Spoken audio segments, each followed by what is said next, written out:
kata jali. Nitie wach mida medo nyach. Kalo medo ne mane penjo mopenjo no. Ma ja winjo penjo no. Adir makende ni katiba wagi sane. To ok en explicit about advisors, the number. En silent. But liwe to mikir ni nyalo bedo gi advisors with the executive power, so nyalo appoint jok makonyo tayo piny ma advise koni gi koni.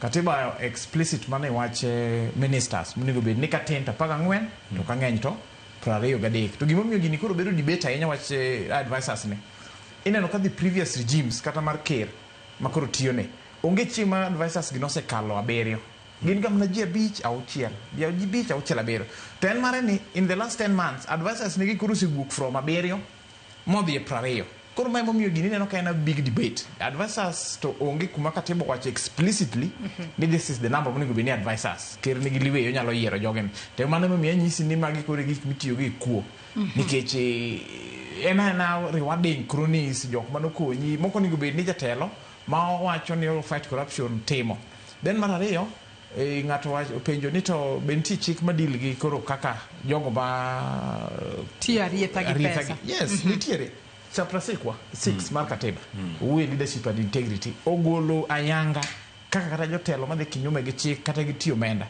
onego bendi dil godo kamano aya ka